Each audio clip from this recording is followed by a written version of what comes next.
নমস্কার। জয় শ্রী গণেশ। স্বাগতম আপনাদের প্রত্যেককে আজকের বিশেষ পর্বের অনুষ্ঠানে।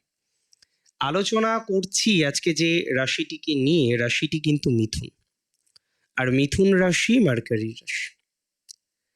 মিথুন রাশির ক্ষেত্রে এমন একটা টাইম আমরা পেতে চলেছি, যে টাইমটা বা যে সময়টাকে আমাদের প্রত্যেকের কিন্তু খুব ভালোভাবে বোঝার দরকার আছে। মানে খুব হালকাতে নিলে কিন্তু হবে না। কেন? দেখুন, কালপুরুষের রাশিচক্রে বিশেষ একটি গ্রহযোগ তৈরি হতে চলেছে, অনেকটা কালসর্পের মতো।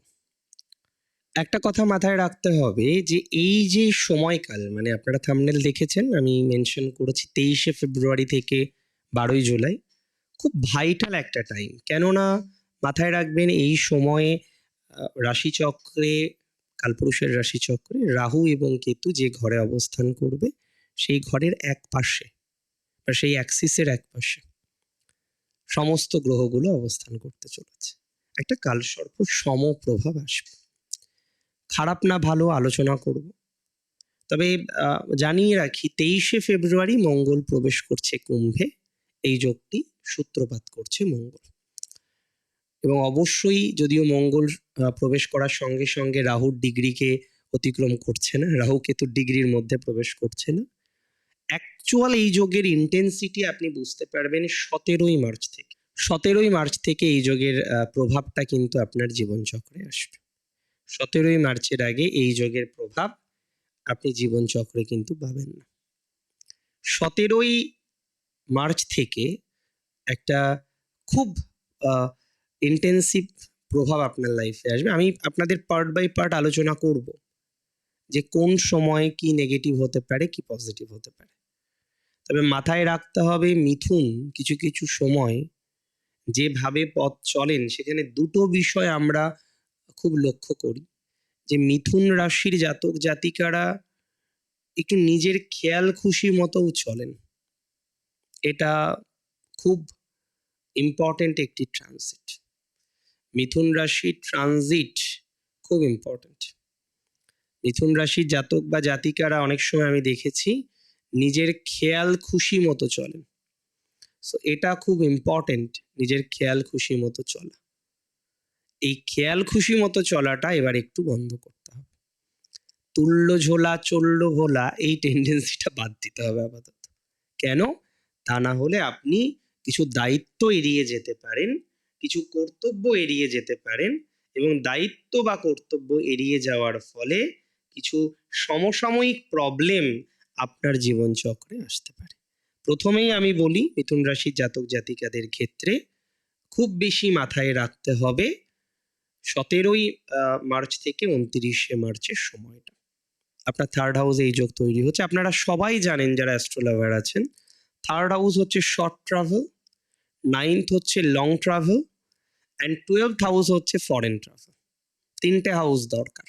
আর এই তিনটে হাউসের কোলাবোরেশন করে একজন অ্যাস্ট্রোলজার চেষ্টা করেন বলার যে আপনার একটু দূরে যাত্রা হবে কিনা, আপনার ভ্রমণ দূরে হতে পারে কিনা, আপনার ফরেনে যাওয়া পসিবল হতে পারে কিনা, এগুলো চেষ্টা করা যেতে পারে, আলোচনা করা।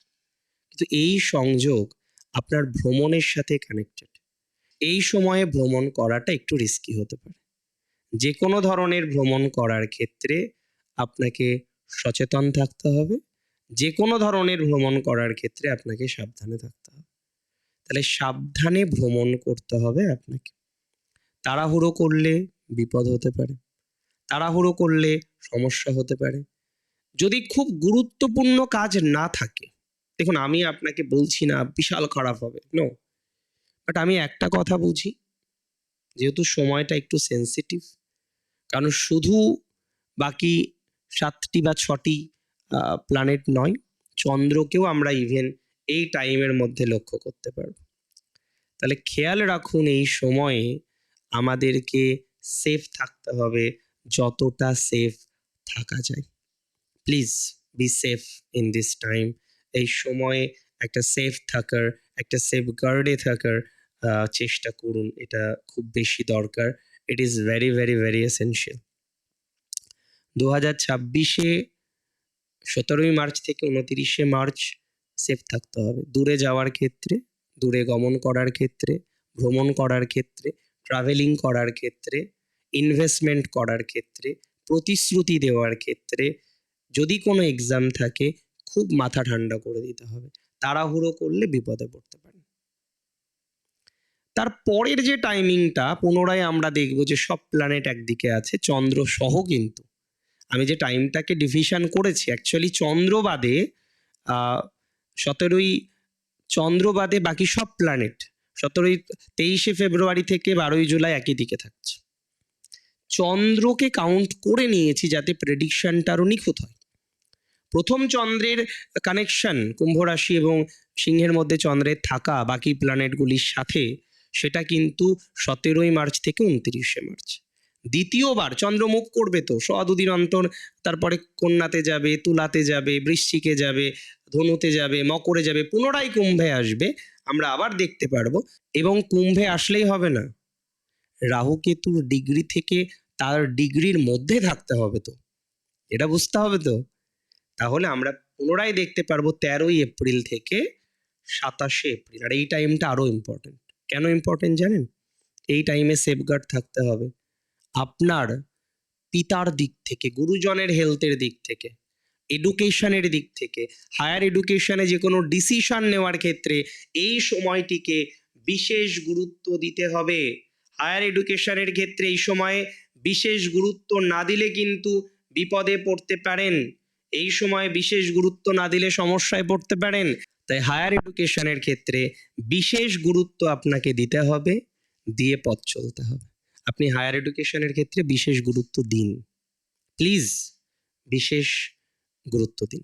এই সময়ে গুরুজনের সাথে আলোচনা করে সিদ্ধান্ত নিন। দেখুন, আমি আপনাকে ভয় দেখানোর জন্য ভিডিওটা বানাইনি।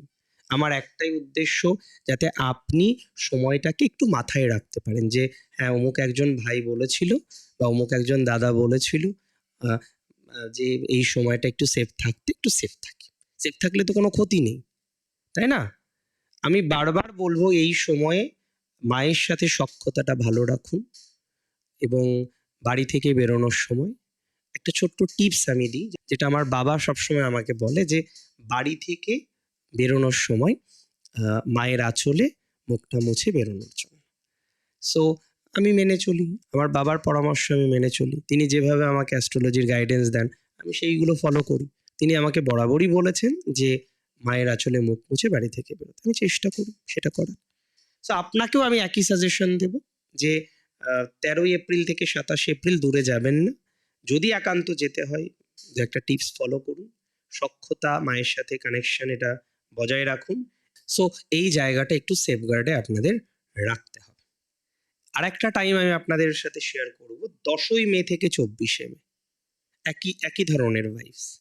এই সময়টায় আরো বেশি ইম্পর্টেন্ট হচ্ছে সম্পর্ক উইথ রিলেটিভস। এমনিতেই আপনাদের নিয়ে যা পিএনপিসি হয় সেটা তো নতুন করে আর বলার কিছু নয়।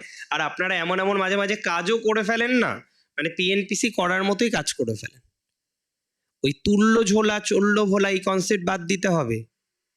হঠাৎ মনে হলো এটা করব, হঠাৎ মনে হলো এটা করব না, অন্যদিকে যাবো, এই ধারণাটা বাদ দিতে হবে। নিজের সিদ্ধান্তগুলিকে আরো বেশি গুরুত্বপূর্ণভাবে দেখতে হবে। সো যত প্রপার সিদ্ধান্ত হবে তত ভালো ফলাফল এক্সপেক্ট করতে পারবেন। সিদ্ধান্তগুলিকে গুরুত্ব দিতে হবে এই সময়। গুরুজনের সাথে ভালো সম্পর্ক রাখতে হবে, যে কোনো রিলেশনশিপ ঠিক রাখতে হবে। সিবলিংসদের সাথে সম্পর্ক ঠিক রাখতে হবে, কারণ সিবলিংস রিলেটেড কিছু বিপদের আশঙ্কা এই সময়ে কিন্তু আছে। এবং আমি বলে দিই, এই যে 10th মে থেকে 24শে মে, এই টাইমটাও খুব ভাইটাল টাইম আপনাদের জন্য, খুব বেশি ভাইটাল টাইম। সিবলিংসদের সাথে সম্পর্কটা ভালো রাখুন। আর কোনো রকম কাগজপত্রের ইস্যুস, কোনো রকম কাগজপত্রের ঝামেলা, এগুলোতে না জড়ানোই ভালো। কাগজপত্রের ইস্যুতে জড়ালে, কাগজপত্রের ঝামেলায় জড়ালে প্রবলেম হতে পারে, জটিলতার মধ্যে কিন্তু পড়তে পারে। এটা একটু খেয়াল রাখতে হবে। আর একটা কথা আমি বলে দিই, আপনাদের 7ই জুন থেকে 20 জুন সময়টাও ইম্পর্টেন্ট। এই সময়ও একটা প্রভাব পাবেন। এই সময় চাকরি চেঞ্জ করবেন না, ব্যবসা বা অন্যান্য বিষয়গুলো এই সময় হঠাৎ করে পরিবর্তন করবেন না। এই সময় একটু মন্দ যেতে পারে, তবে ম্যানেজ হয়ে যাবে। এই সময়টাই যেটা হবে, হট করে একটা ফাইন্যান্সিয়াল গেন আসার মতো অবস্থা তৈরি হবে। সো আলটিমেটলি সেটা তো খারাপ নয়, সেটা ভালো দিকেই যেতে পারে, সেটা ভালো দিকে যাবে বলে মনে করতে পারছি। সো সেইভাবে আমরা পথ চলি যাতে সত্যিই বিষয়টা ভালো দিকে যায়। 5ই জুলাই থেকে 12ই জুলাই এই টাইমটা হচ্ছে এই পূর্ণাঙ্গ 170 দিনের লাস্ট সময়। এই সময়ে 4টে বিষয়ে খুব সচেতন থাকুন। ভেরি ফার্স্ট হচ্ছে আপনার হেলথ। হেলথ নিয়ে কোনো টাফ ডিসিশন এই সময় নেওয়া যাবে না। কোনো অপারেশন এগুলো যদি খুব এমার্জেন্সি না হয়, ভগবান না করুক আপনার লাইফে কোনো এমার্জেন্সি আসুক, তাহলে এই সময় কোনো এই ধরনের টাফ ডিসিশন নেওয়া যাবে না। দ্বিতীয়ত এই সময়টিতে একটু সিস্টেমেটিক্যালি চলার চেষ্টা করতে হবে। যতটা সিস্টেমে চলা যায় ততটা সিস্টেমে চলতে হবে। এই সময় দূরে ভ্রমণের ক্ষেত্রে সচেতনতা রাখতে হবে। পাহাড় বা বিভিন্ন রকম রিস্কি যেগুলো আমরা নিই আমাদের লাইফে, দেখুন সবার মেন্টালিটি এক নয়। অনেকে রিস্ক নিতে পছন্দ করেন, ঠিক আছে, ভালো আছেন ঈশ্বরের আশীর্বাদে। অনেকে ট্রেকিং করেন, শব্দটাও ঠিক বললাম কিনা জানি না, তবে হ্যাঁ এই ধরনের একটা বিষয়ের সাথে যুক্ত থাকেন এবং সেখানে খুব রিস্ক নিতে হয়। তবে রিস্ক নেওয়ার টেন্ডেন্সিটা কিন্তু বন্ধ করতে হবে এই সময়। প্লিজ আমার কথা শুনুন, ছোট ভাইয়ের মতো ভাববেন বা যারা দাদার মতো ভাবেন দাদার মতো ভাববেন, এই সময় রিস্ক নেবেন না। আর একটা কথা, বাড়ি থেকে বেরোনোর সময় গাড়ির গতিটাকে নিয়ন্ত্রণ রাখবেন বেরোনোর পর, আর পিতা মাতাকে একটু প্রণাম করে বাড়ি থেকে বেরোবেন। কোনো বিপদ হবে না আপনার। হুটহাট ডিসিশনটা এই সময় নেবেন না। আমি থাম্বনেলে লিখেছিলাম তুললো ঝোলা চললো ভোলা। হুটহাট ডিসিশনটা নেবেন না, ব্যাস বাকি সব ঠিক থাকবে। ভালো থাকুন আপনি। জয় শ্রী গণেশ।